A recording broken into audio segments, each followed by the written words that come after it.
This is the High Desert Lutherie podcast with musician Jonathan Silversmith.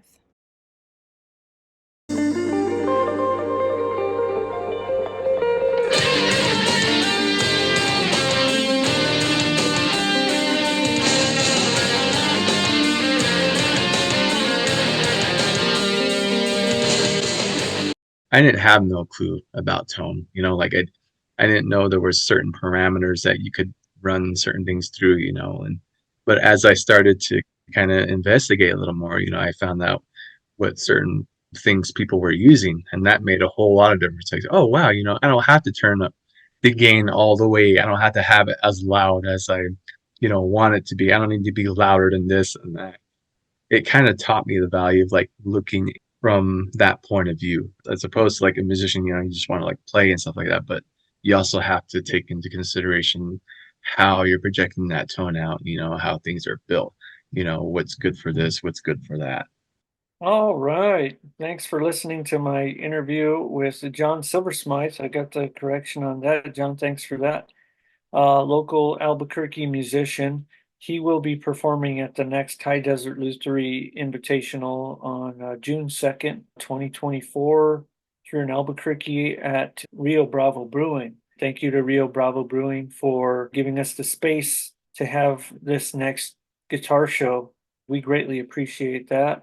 John and I are going to talk about growing up in the 90s around, I'm probably wrong, but I'm going to call it alt metal, Korn, Rage Against the Machine, Alice in Chains. We talk about the Albuquerque music scene as he knows it and as I'm learning about it. It was really nice to get to know John. I'm Perry from Unga Guitars, and I hope you enjoy this episode of the High Desert Lutherie podcast. Oh, by the way, please like, follow, and let's just simplify this. Hit all the good buttons on our YouTube channel, High Desert Lutherie Podcast. On to today's show. Welcome to another episode of the High Desert Lutherie Podcast. I am your host, Perry from Unga Guitars, and the creator of the High Desert Lutherie Invitational, or HDLI for short. This show will take place twice a year and is a celebration of luthiers, luthier-adjacent creators, musicians, and the art that comes from combining these things. The HDLI is a unique event that encourages actual support in the music community by providing free booths to the vendors and free admission to the public. The event includes vendors and musicians that are curated by me to create a cohesive, organized event.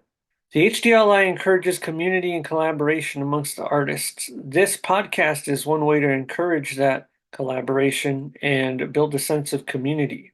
To learn more about the show and the artists, please visit the website highdesertlutherie.com.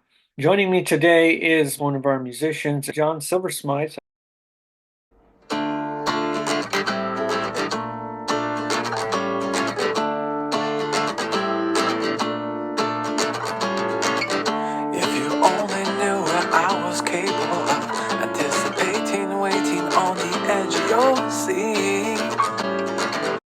I am currently part-time musician. I've been going back to school for architecture recently, so that has been taking up a good amount of my time. But I do love composing and making music.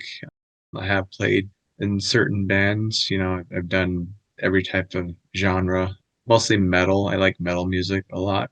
And I've done that for a good part of my earlier life. But as I got older, I kind of started jamming with different people, that I would meet. I used to do the open mics around here in Albuquerque.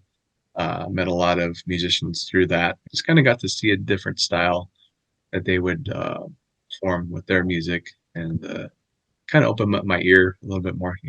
Got me thinking. If I explore this or do this, there was a point early on when I was playing a lot of metal music, and it kind of felt like, you do it for so long, and you kind of, I wouldn't say like you get tired of it, but like it just becomes repetitive sometimes. And so like I noticed my ear was like trying to, kind of have some sort of like satisfactory with sound. And I started listening to a lot of instrumental music, and I would follow a lot of artists that were in bands. Like my favorite bands, they kind of branched off and started doing their own thing, and they just had that opportunity to kind of explore and kind of do something different in that realm, which was really surprising, and it just kind of gave me the heads up to kind of explore that a little bit more. Yeah, so like to relate to you about that sort of burnout on the genre, and there's plenty of people that don't, that don't get there. But like my experience with that is in watching bands that are just like milking it. They're Yeah, just kind of going through the motions, and I think that part of that comes when you're kind of locked into a structure, which I feel like metal can. There's very little room for improvisation. I played just for a little while with this fusion band. They're kind of like a metal fusion band, very talented musicians. I just noticed that like being locked into parts, there was no room for improv. And I ended up kind of like saying, hey, you know what? I don't think I'm a good fit for you guys because I'm just not like that. Like I can't do that. So yeah, noticing that like something's got to change here. I noticed that like the other musicians in the band, they all had other projects of all sorts. And I think doing that band was kind of like a passion project for them. And it was like a reason for friends to get together and have fun. And so me being a working musician, I was just like, yeah, this isn't for me. every Sunday I watch a series on YouTube. Like I follow a lot of, I guess, like inspirational musicians on YouTube, and I see their daily blogs. And there's this guy that he does stuff every Sunday. And looking back, I was actually watching it this morning. I was looking back about years ago when of course when you had this High Desert Luthier event. I was pretty excited when I saw the flyer. I was like, wow, I've never seen this before. And when I checked out the last event, it was just cool to see everybody kind of see their products and what they make, with guitars and like different genres and how they're kind of experimenting with different things, and especially like with guitar pedals too. Like there was a good amount of vendors that made guitar pedals, and there was a gentleman there that also made amp. It blew me away. It was like, wow, I didn't, because I've known some of them, and it just showed this whole different side of them. Like, you built this, like it just blew me away.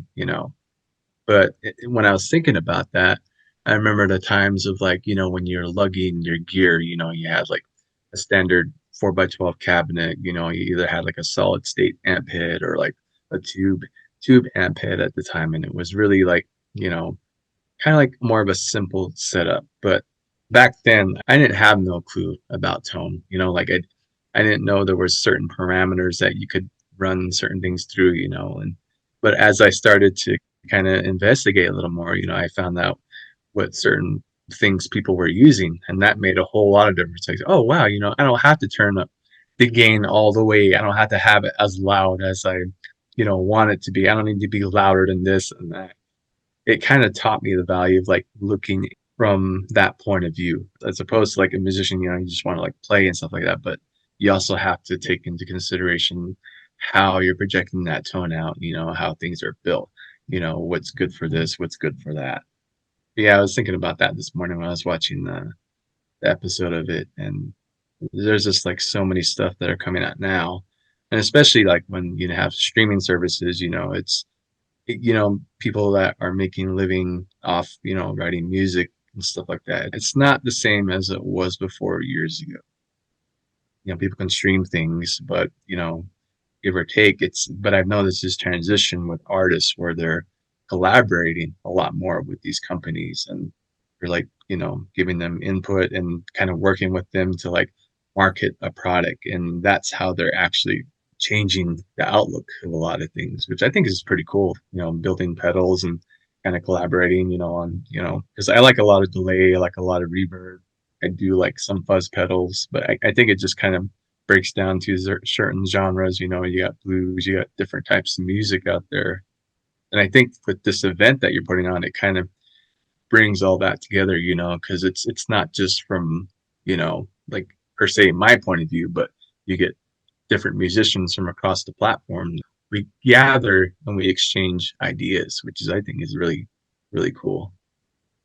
Yeah, very good points. I have some questions for you based on what you just shared, and I'm going to try and keep it simple. What was the YouTube channel that you were watching? Oh, it's this guy named Ola England, Oh and yeah, yeah, yeah, yeah. That's yeah. I've been watching it for a good while. I enjoy his show as far as metal goes, and his reviews, and his playing. Some of that stuff is really helpful in some situations, and the rest of it is content from a very talented guitarist. And so I really enjoy that stuff. We'll share a link in the show notes if anybody's curious, if you haven't come across that, for sure. The point about collaboration, how things are starting to feel like collaboration now. I feel like you nailed that. That's what this show is all about. It's all about collaboration. And collaboration, like it goes down like it starts to get like a macro. Um, like you have on a build, if you're posting like really efficiently and trying on Instagram and trying to like collaborate, cross promote, you have all of the companies that are involved in making your instrument. The company that made your tuners, the company that may have made your pickups or your hardware. They're all coming from different places, and most of these companies have some sort of social media that you can tag or mention, so there's all this collaboration happening now, where before it was like, hey, we're going to put your name on this guitar that's, pretty much the same as all the other guitars, only it has your name on it. And, like very rarely, like let's just take Strats, Signature Series Strats. I get in trouble for oversimplifying things, but like there's very little difference on a lot of the signature models across the board.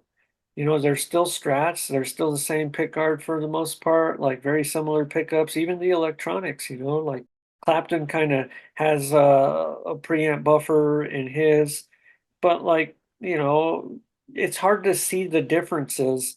And it feels like they're just putting a musician's name on it to sell more items. Whereas now we have artists like Guthrie Govan is a good example, where he's worked with whoever's guitars he's playing to come up with something that suits his needs, and he can talk about it. And it feels like that strong collaboration. And you'll come across players on YouTube channels like Joe Bonamassa is a really good example of someone who can talk about gear, but most of these aren't custom builds, they're vintage guitars that he just knows a lot about, and he can talk about what he enjoys about them. And being able to talk about it is a big part. I appreciate you bringing that up, and I just wanted to kind of bring that up as something that we're trying to do with this show. We want to encourage people to ask questions and hopefully forge some relationships with builders and artists to help players achieve what they're looking for. Because it's not a straightforward thing. And you brought up, like being encouraged to learn about what it takes to get the tone you want, or that you have in your head. And what it takes is definitely instrument design. You can even say it's amplifier design, and it's also in what sort of effects pedals you seek out. Like every piece of the puzzle matters. And you'll see all these arguments about this sort of thing around tone. Oh, it doesn't matter, you just use a plugin. Well, you wouldn't have that plugin if somebody wasn't chasing that sound Yeah, years yep. ago, decades ago. And, like, so it all came from somewhere. You know, we haven't had the chance to get to know each other. So it's exciting for me to hear you say that you're thinking of these things, you're considering these things. And also, thank you for coming to the show in December. That was the first show that we did. And it was kind of a last minute thing. And I feel like we had a very good crowd. So thank you for being a part of that. Yeah, for sure. It was very fun. It was almost like my Comic-Con, It's just like, wow, this is really awesome. Are you playing with any bands right now? Not at the moment. I do have a good friend of mine. He'll provide, the percussion parts and stuff. And who is Uh, that? His name is Matthew. I've known him since from a small town that I kind of grew up in back in the day. We personal story for me. I grew up on a small reservation closer to the Gallup area. If anybody knows where Gallup's at within New Mexico, I did grow up in New Mexico, and it's just during the high school time is when I was really heavily involved with different bands, and he's kind of the ones that was always there. You know, you meet different people through different bands, or you book gigs with different people, and you get to know them. But he lives here in Albuquerque, and he does a lot of with the film industry. So it really depends on his schedule because sometimes he really gets busy, providing light and stuff for sets, and they work kind of odd hours too. I see, I see. Yeah, it's interesting how some musician friends we keep around a lot longer than Hmm. other friends. And, it's great. I think it's great chemistry wise when it comes to music to know somebody for a long time. And eventually get to that point where you don't even have to look at each other. Yeah, You just know what the yeah. other person's gonna do. Oh yeah, for sure. Yeah, you definitely understand that. It's kind of funny every time I try to explain that to somebody, as far as like when you're jamming with somebody, or it's not necessarily like a bad thing, like it's either like chemistry or there's no chemistry, and it just you know it when you feel it, like so you don't have to explain a lot of things, or if you hear a certain thing in your head, sometimes that they can nail it. Oh, definitely, yeah. So you mentioned you grew up here in New Mexico, in Gallup. So I listen to your music, and a big part of the reason why I, asked you to be a part of the High Desert Lutheran Invitational as a musician was your approach, what you shared with me on the phone about like just being open to being excited about seeing all the custom guitars and like, wanting to play them all. Like those are the kind of musicians that I want to have on board. Because the opposite of that would be like, I got to play my gear for every gig that I do. I can't get outside of that. I just can't do it. And, that sort of thing is almost the norm now. And so that really excited me about you. The other thing was your music. I really enjoyed your music. The metal, I enjoy all genres of music, some more than others, some less than others for sure.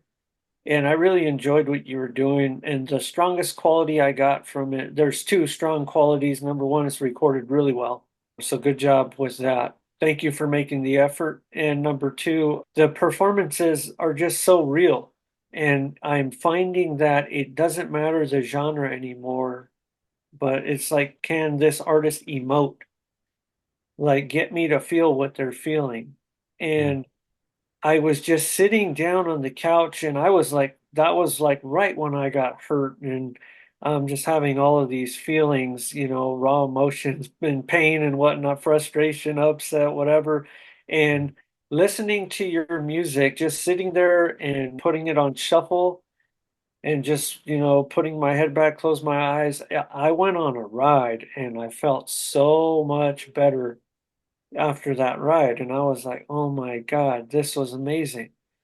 I just really, really loved it. And I was, thinking like, hey, was it medication speaking? Was it like, let me make sure I was making a good decision. And, the other day I was, I don't know, I might have been feeding my chickens or something, but I just had my earbud in and I was like, let's put this back on. I was like, oh yeah, it's still as good as it was when I heard it. So thank you for that. Like, would you say that growing up in New Mexico and like New Mexico culture inspires your music or shapes your sound? I would say it definitely does. Definitely growing up in a small community, at the time when I was growing up. But before that, thank you very much. That means a lot to me, Perry, that you were able to make that connection. It's something that I really didn't think about. It was when I made those songs, I can't really say, I put a lot of thought into it. It's just one of those weird things. And I think it's like a process when I start. Like usually I'll just start with, couple of chords or arrangements, I'm like, hey, I like that. Sounds good. But then I'll kind of add to it like later on. I'll just kind of keep molding it. But when I think about the lyrics half the time, I think I don't put a whole lot into it. I think I just sit there, I either hum, I try to find like a melody that would work with it, but it just feels like, the words just kind of come and I try to make it kind of, I don't know how you would describe it. It's like it almost rhymes in a sense with like certain verses. And I just sit there with the paper and just kind of jot it down. And the funny thing is, I don't listen to it after that. Like, I don't even listen to my own recordings, honestly. It's kind of weird to me when that happens. Like, but then, like, it's like when I sit there and I read it, I was like, I don't know, was I like really feeling that way that day, or it's really strange. But I think, yeah, for sure, like going back to the small community, it does have an influence on that because there's really nothing, where I was at the time. Like it's kind of secluded. All I had was a guitar and a lot of time, at that time when I was in high school is when I kind of started, you know, putting together stuff and decided to kind of make that my pastime. And that's kind of what I've been doing ever since. And, there were some points in my life where I got really busy and had to put it aside, but it was always there, like just in the back of my mind. So it's like it's one of those things where like I didn't want to really, if it came to a point where I needed to force a lot of things, it wasn't pleasant for me. But when it came naturally, it felt really good, like, oh, I like the way that sounds. And so a lot of those songs, I didn't do them within a set amount of time. Some of them probably took a year and a half to put together. Just made sure I didn't forget what I played. So Well, yeah. I appreciate you. I really appreciate you being willing to share the creative process that you go through. And, I put you on the spot. I'm putting you on the spot with all this stuff. So, like, thank you for finding the words because it's not something that like songwriters necessarily get to talk about a lot, so it's kind of hard to find those words sometimes. I find it very interesting. And I will say, like, in a way, you're channeling Mm, something, you yeah. know because it's coming through so real for me. There's a story, there's a feeling, Hmm. and every bit of it I'm connecting with. And I just love it. Like I can't have enough of it. And it's like it happens so rarely nowadays. I'll hear old recordings and get really excited about them.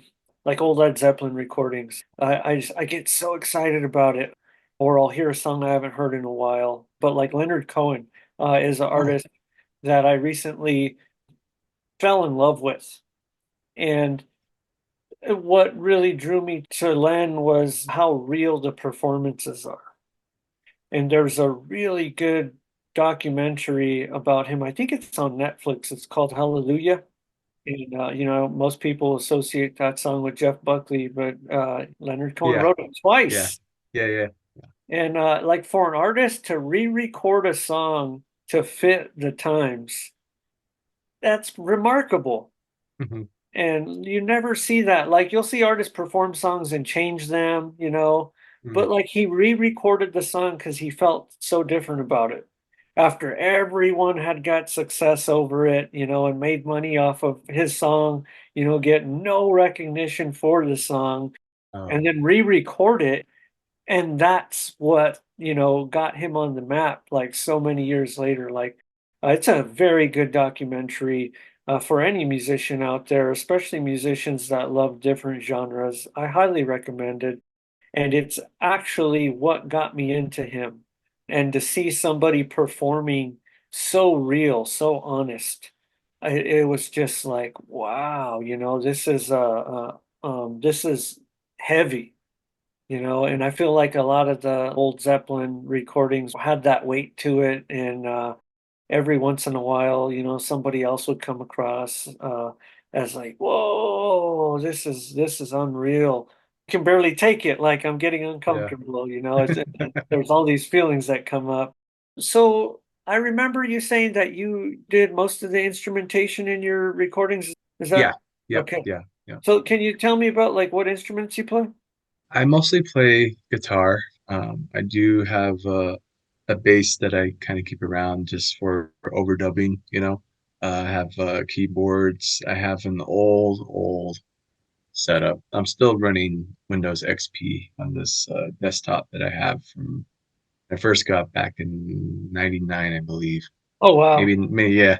It has an old set of Pro Tools on it that I got off from one of my friends. He was selling it. It has the I don't know if you do any home recordings or anything like that, but it came with the M box, I believe. They had kind of like the interface, so it's still compatible with that. So that's why I've been keeping it around for so long because it's become part of my I guess my arsenal to jot down some ideas that I have. Hoping to run that as long as I can. Maybe I might upgrade someday, but to me, it's just like a quick tool for me to put all my ideas on a digital canvas, I guess you would say. I do a lot of overdubbing in most of the stuff that I do. There's like a setting on a keyboard where I can use like the drums portions. I'll kind of set up the metronome verse and just kind of record my parts roughly, and then I'll add on top of that, add on top of that, and then I think when it comes to like vocals, like I kind of tend to do that last just because I'm still trying to figure out the dynamics of the song. For the most part, I do experiment. I do like overdubbing guitars. I don't have a full drum set, but sometimes when we have a rehearsal, I do like to play drums on that or bass. I do experiment heavily with reverb and delay and just try to get that sort of sound.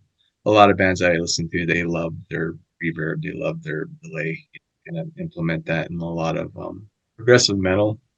Other than that, that's just kind of what I stick to. My girlfriend got me a banjo for my birthday last year, and I've been kind of messing around with that. So How it's just fun. like, yeah, yeah.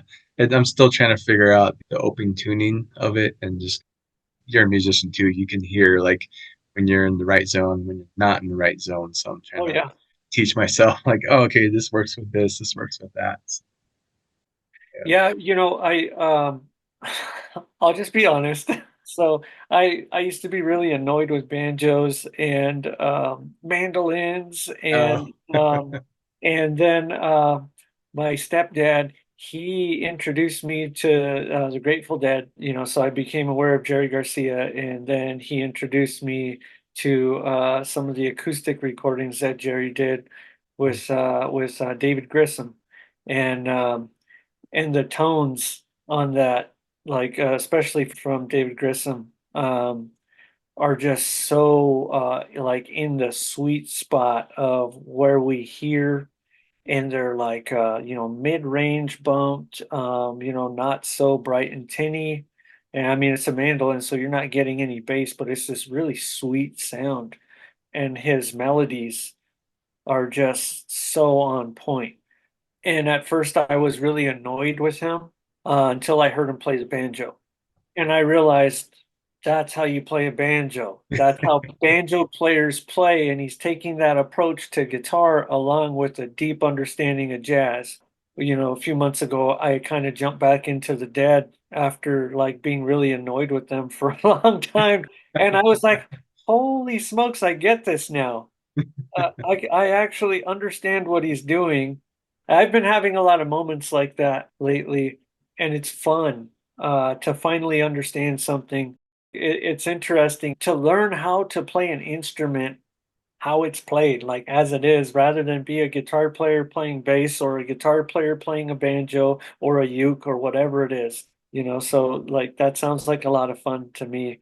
Definitely great for building fingerstyle chops. yeah. It's interesting you say that because I met a guy once when I was playing bass. He knew I was a guitar player, but he mentioned to me, he's like, don't think about it as you're playing guitar. Think of it as you're playing bass. And I was like, how do I interpret that? You know, Yeah, like I was right. like, yeah. I was It's like, so esoteric. yeah, Like, what is yeah, this, the riddle game on the yeah, Hobbit? Like, come on, man. Are you giving me koans? yeah. Yeah, my uncle told me the same thing, and And so like I play guitar and bass and I sing and I feel like I enjoy playing bass a little more than everything else. And I don't play enough. I don't practice. I'm not good at practicing. So like singing and playing haven't really gelled for me. Mm. But he told me the same thing the first night I played bass, and it was like, so like you play guitar, that's great, but when you're playing bass, like try to approach it like a bass player, and don't play Yeah. bass like a guitar player. What does that mean, dude? Like, come on. And I Yeah. fully get it now. Yeah. Uh, Yeah. but I still don't think I haven't come up with a better way to describe it. Yeah. And No. it's like you were just, making a good effort at describing the songwriting process that, you might go through. Like it's very hard to find the words. You can try and describe what a pocket feels like, but Yeah. like to get someone to understand it, they're not going to get it until they're there, Yeah. Yeah. and then they're out. And then it's like, oh, that's what that Hmm. was. Oh Yeah. my God. Yeah. So like yeah, that maybe that'll be a good project. How can I describe how can I describe that? I'm so glad we Yeah. brought that up. Yeah. So you talked about growing up in a small town, and I can definitely relate to you in that I have all these memories, and it sparked this next question. What kind of music was around? Like, what was inspiring you to play? Like, what were you hearing that told you you got to start playing a guitar? So, for me personally, when I was growing up, before I even picked up an instrument or any of that, I was really into hip hop music, and that would be sort of on my rotation. And I remember one time, you're a little kid and you're growing up and you want to hang out with your friends more. Somewhere along the way, like it's very limited because I think my parents were just trying to kind of watch out for me because my cousins and my friends they would hang out late at night and they be skateboarding and this and stuff and that's something I always wanted to do too, but I don't think they wanted me hanging out after a certain time. So I ended up taking guitar class in high school on that time. I really didn't understand it a whole lot, but at that point, like my music taste started to take a shift to uh, certain bands that were coming out. I kind of missed the whole era of like, the standard. I'm gonna go back into metal music again. Was like, your first metal band would probably been like Metallica or any of these well-known, metal bands at the time. I didn't know who they were, but a lot of people that I hung out around me were listening to the bands that came out at the time were like, the Deftones and there was this one band that kind of made a staple in that point, which is like Korn. They became big, it's mostly because of, the weird effects and everything that was going on. And it was I guess it was very different in the music community. I didn't understand that at that time. I was just playing guitar at the time. I was like, well, I want to learn how to do that, but at the time when music teacher was teaching, I had no idea about tuning. I had no idea about seven strings. I had no idea about all these things that, a lot of these bands were using. I just had like a nylon guitar and I was like, oh, well, can I use this to make that sound? Like I was clueless. I had no idea about the amps or anything like that. And I had a hard time reading notes or like taking the theory. I had no problem recognizing the chord shapes and learning the chords, but he started us off in standard tuning. But at that time, like a lot of the bands were, doing all these crazy tunings, tuning half a step down, almost all the way down to like, baritone status. And it was frustrating for me because I couldn't get that sound, but I think it all correlates to like trying to achieve that sound, but you don't know exactly how they're getting that. But the more I did investigating into, I read articles. At that time, magazines were kind of like the staple. The internet wasn't really big then. I remember I would go online and just kind of look up tablatures at the time. It was easier for me to read that instead of the notes. Still, I didn't understand the tunings, and I was like, oh, I can, this means open, this means this fret here, it wasn't matching. And as soon as I started to learn about tunings, as soon as I started to learn about electric guitars and, you could down tune this, do this, that kind of like opened up the whole void. Like, let me set aside a time to kind of set this up here. And I would have my stereo playing in the background. I would kind of like play along to my favorite songs. And the more I did that, if they kept the same tuning on their next album, I would sit there and kind of like ear train. So like at the time I was really good at training my ear, so I would like try to figure it out, and I could like nail that song. And but that's when I had like a lot of time. And that's basically how I spent most of my time through like high school years. Like I bring my guitar to school to practice, and then when I get home, go in my bedroom, just listen to my favorite band, play along. By that time, it'd be dinner time. Go back in, and yeah, that's when I had a lot of time in the world. And what kind of guitar were you playing then? At the time, I had an Ibanez, the RG series. That was an experience too because I had no idea about the Floyd Rose. That was a really tricky system. I think I messed that up when I was trying to figure out how to like drop D it, because I would drop D it and then everything else would get out of whack. I was like, why is it doing that? And what are these springs for? Like, so I remember I cut a pencil in half and I put it behind the tremolo so that it would be like a fixed bridge. And I was like, okay, I can tune it this way. But I never fully took advantage of the tremolo until years later after that. I was like, oh wow, I can do dive bombs with the tremolo and all this stuff, because I was always breaking strings or like either pulling too hard or pushing down too hard. And then annotation and as far as like keeping maintenance on the Floyd Rose was like, man, this is a lot of work. Even then I didn't know if I was doing it right. Best I could do is read an article and they'll be like, oh well, you want to match your harmonic to the 12th fret if it's the same, or you want to use a tuner to see if it's the same pitch. I was like, all right, well, I guess if I move this in, it moves the saddle forward and back, and like there's always a chance I might be off. But yeah, there was just so much learning about instruments. It was a different world for me, and I loved it though. It's like, man, this is cool. Like it's like I would almost compare it to like a mechanic, working on these muscle cars and stuff like that. There's just so many dynamics you can kind of apply to that. It's a different art form in itself. Oh, totally. Yeah, it's so wild.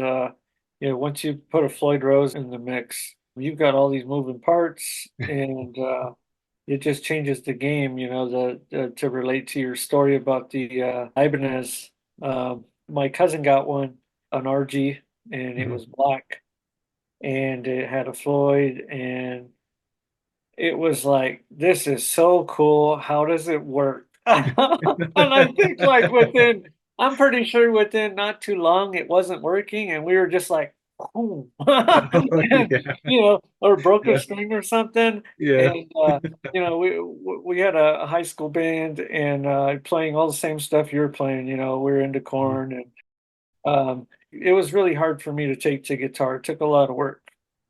I quit many times, just getting frustrated. Most of my friends taking the same guitar classes in high school, they really took to it. Um, and so I was a little like, I was a little jealous. Like they just got it. Like my Mhm. cousin just got it. Like he heard Corn and he was like, oh yeah, they just tuned it down. Like he just got it, and like they're Yeah, playing yeah. all these weird rhythms, and he just understood it. And like all the dissonance, Mhm. the effects, Oh, yeah.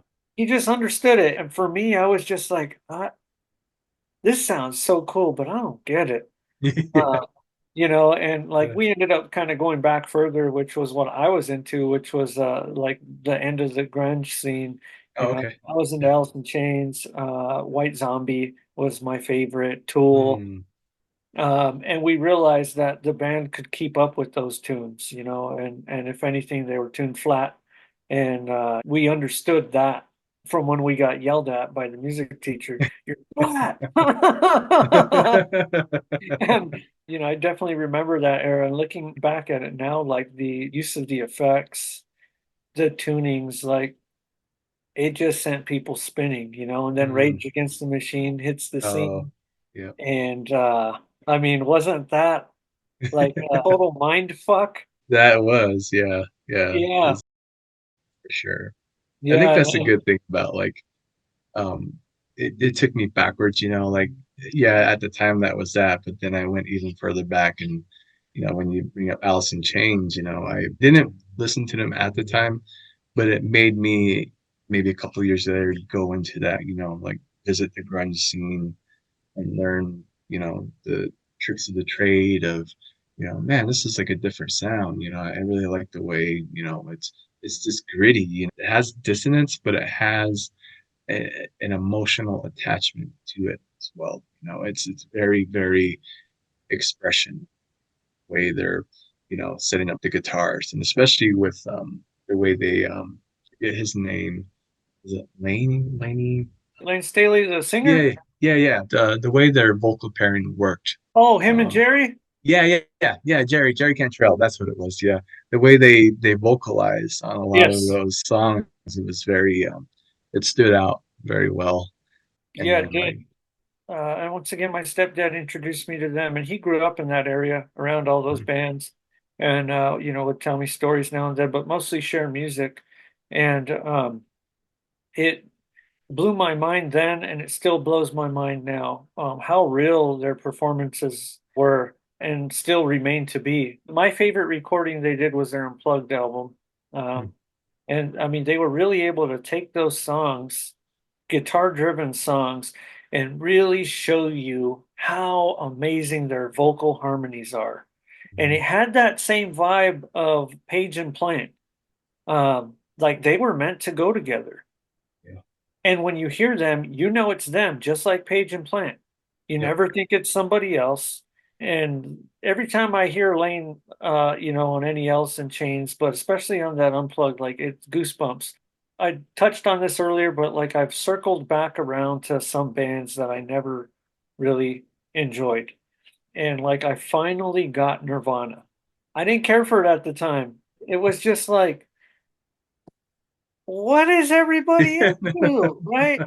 And my girlfriend put on the Unplugged album in the car one day. We were going for a drive, and mhm, I was sort of falling asleep. I think it might have been after work or something, and we were going up to yeah, Taos, and I was kind of nodding off, but I was awake enough to listen yeah, and not be distracted by anything. And I was like, listen to the whole thing, and I was like, this is really good. Like these guys are really good. And I started going back and listening to the other recordings, and I was like, oh, I get this now. I understand what they were doing. I understand, what older people were talking about or what they were recognizing, and how unique this is, but also how good the musicianship is. It's really nice to kind of come full circle that way, and be yeah, able to really appreciate it and get it and understand it better, and then hear those influences in other people's playing. Like that's what also really fires me up about musicians, like recognizing influences. Let's say we're in a blues R&B band, and the bass player is leaning more towards James Jamerson instead of like Donald Duck Dunn from Booker T and the MGs. Two yeah, different feels, right? So like if you can recognize that as a guitar player, as a drummer, like as a singer, you might know how to fall into that, where your openings are going to be, stay in a pocket better, that sort of thing. And so like that's how I feel like, having that understanding of things is really helpful as a musician. Are there any musicians like local players that you prefer to play with that kind of give you that experience? Um, not at the moment. I do admire a lot of the local musicians I've seen thus far. To name a few of them, Levi Platero, blues guitarist, JD Nash. He has a very, very distinct style. A lot of them I have seen live. I can't remember the names. I don't think I've approached them yet, but I do think they all have their own style. They're really, really good at what they do. There's this gentleman, his name's Felix. I think they call him Felix Gatos. He hosts some open mics from time to time. There's different artists that go up there and they sign up, and some of the artists will ask him, "Hey, can you play along in the background?" And he's always doing a good job. He'll add some fills, or sometimes he's worked with these people for a good while that he'll know, the song and add different things to it.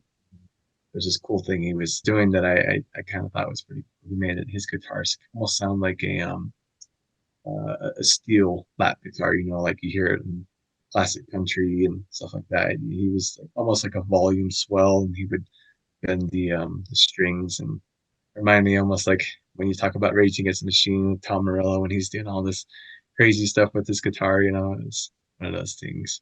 But I do like checking out the local scene for sure. Definitely a big mixture, and it kind of inspires me to play a little more often, and to kind of when I look at my instruments, or like when I feel like, I guess, like maybe discouraged a little bit, like, oh man, like this is I need to like sit down and just play. It just makes me want to play when I go at these events, hear like original music, or especially like the other bands that have horn sections, or like they have a compile of musicians, and it makes me think about my own music. I'm like, wow, that'd be kind of cool to have like a horn section, or like a keyboardist fiddle section. It just makes me kind of tinker in my mind, like how can I experiment with these different types of things and actually make a good song out of it, or would it be too much or too little? Yeah, yeah, I definitely hear that. So I'm not from here. I'm from California. Allison and I moved out here 5, 6 years ago. We went and saw some live music, mostly in going to Hotel Andalus because there was a bartender there that we really enjoyed. Okay. Um, we saw some jazz bands there. It's kind of like a nice place, and they seem to really care about the quality of the music, and so we would go hang out there for the most part to, see some live music, and then we sort of stopped doing that. Shutdown happened, and so there's not a whole lot of live music. And getting back into things now and putting this show together, I realize I don't know anything about the music scene here other than it's predominantly not R&B. And and so like I come from what I consider an R&B area, Okay. where bands are the thing. And it's hard to get a gig as like a single musician, a duo. Venues want bands. Yeah. And Yeah. and so like when I started exploring Instagram, I was like, is it just me, or is this town dominated by open mics? Like, yeah, I see a band here and there, but it's so interesting. How would you describe the music scene as you know it here in Uh, Albuquerque? as far as I know it, I haven't had much luck as far as like more of a solo gig. Maybe at the smaller breweries. We've gotten inquiries there, but maybe like the bigger venues, which, I do understand from that perspective. I do want a full band because it does bring like a your sound, and obviously they want clientele, people want to go and have a good time.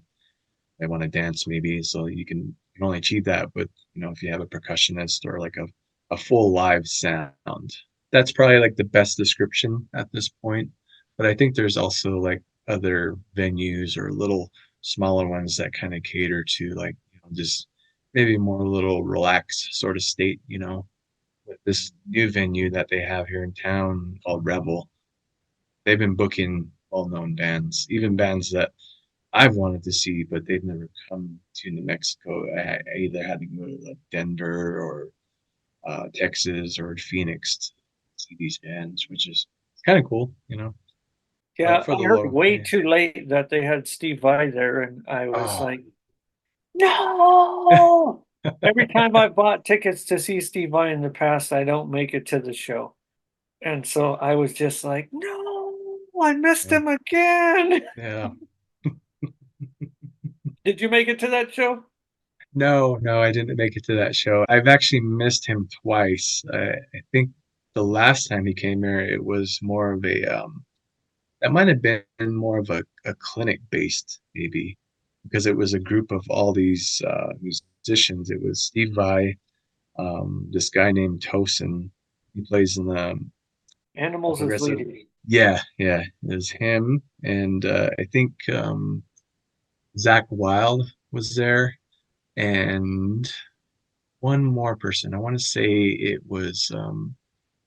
Was it Kiko? I think so. I think that was him. It might have been Kiko. Lorero? I'm probably murdering that. Keiko Yeah, Lorero. I think you are correct on that.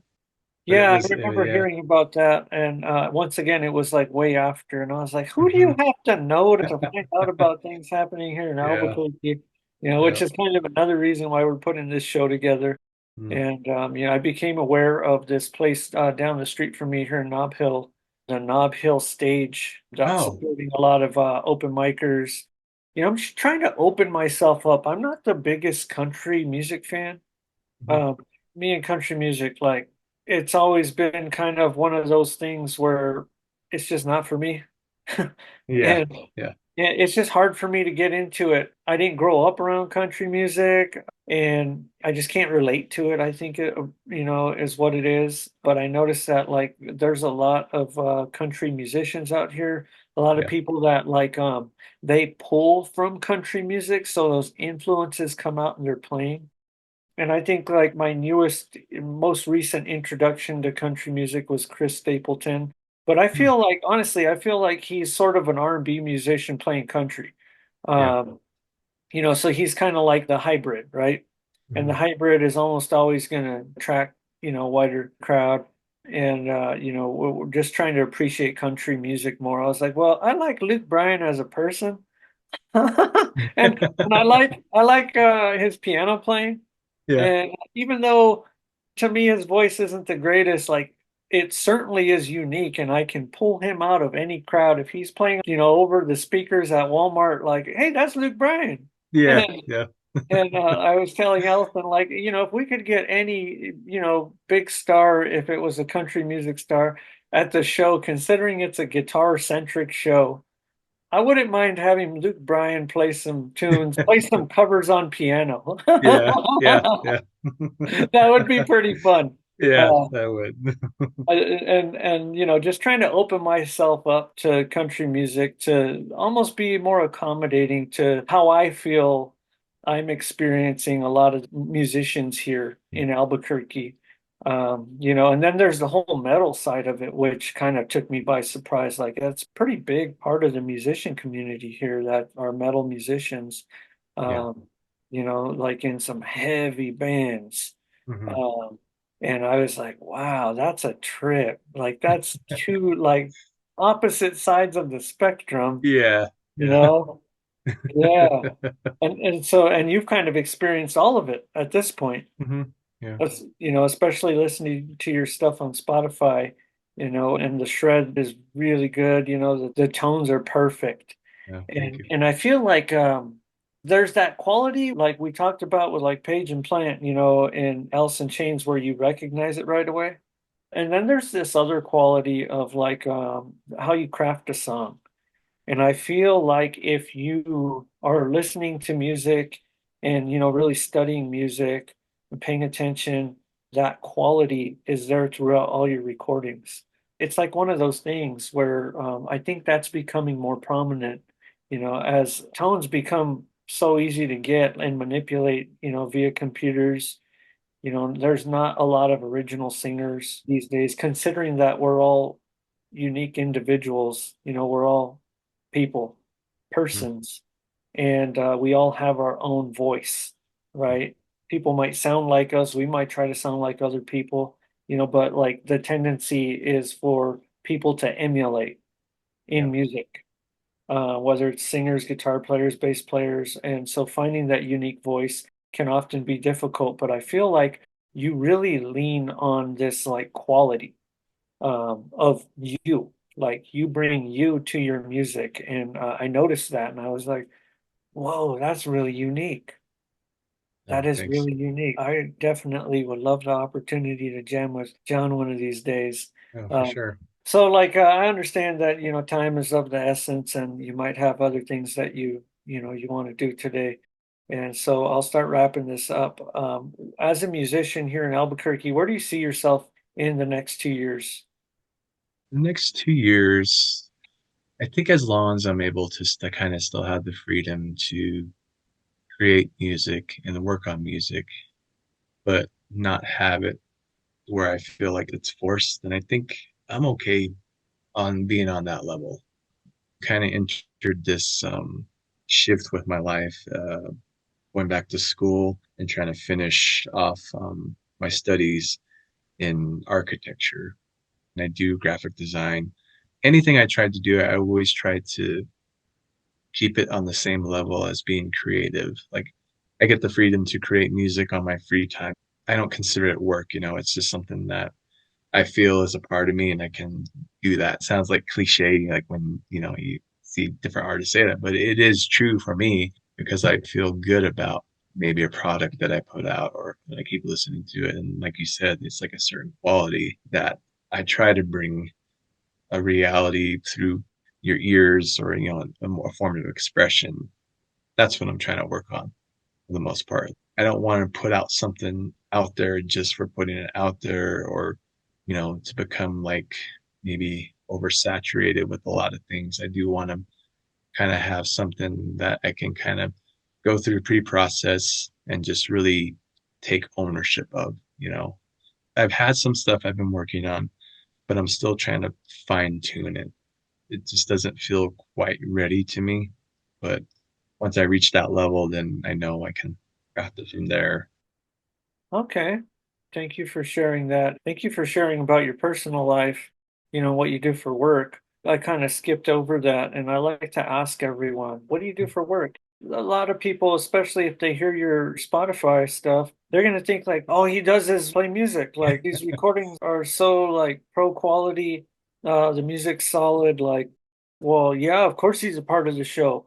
And like literally, we walked past each other at the grocery store, most likely, and we never knew each other. And, Yeah. you know, and you're a real person who has responsibilities and isn't just sitting in front of a computer composing music, or, Yeah. just playing. And you make all this stuff happen outside of that, and having other plans. And so I appreciate you sharing about that. Can you share with us your anywhere where we can follow your music or socials, anything like that? As far as social media, you can follow me on Instagram. You can look up my name. My full name is Jonathan Silver Smythe. The last name is spelled a bit different. Usually people say Silversmith, but it's spelled Silver Smythe, Sylversmythe. My first name, Jonathan, with an H. I'm on Instagram, also on Facebook. Same name, Jonathan Silver Smythe. You can also look it up on iTunes or Spotify using my name. I just felt that was better for people to kind of look up. If I'm gonna put anything out there, I'll just put my real name. I know a lot of people have like different names. I've thought about that, but I was like, I figure it's just easier for me to use my real name, and anybody can type that in and it should pop up on all the social platforms. Thanks for the correction. I'm pretty sure I murdered it earlier. And No, you're fine. that's me. That's me for you. And brand consistency is so important. Yeah. You want to have that the same across the board. And I've definitely run into issues, not personally, but finding somebody and there's different names everywhere. Yeah. What is happening here? Well, thank you for your time today, John. I really appreciate it. No, thank you very much, Perry. Great to get to know you. And, if you have any gigs or anything coming up, please let me know and we'll do our best to, help promote you, let people Okay. know what you're up to via the Instagram and the website and stuff like that. You have a wonderful rest of your day, and You too, Perry. I'll catch up with you real soon. All right. Thank you, Barry. I appreciate it. Thanks for listening to the High Desert Lutherie podcast. I'm Perry from Unga Guitars, and I'd like to thank John Silversmith for joining the show, for taking the time to do the interview. Once again, Please hit all the good buttons on the YouTube channel, High Desert Luthery Podcast. And for more show information, visit the website, highdesertluthery.com. I will catch you in the next one.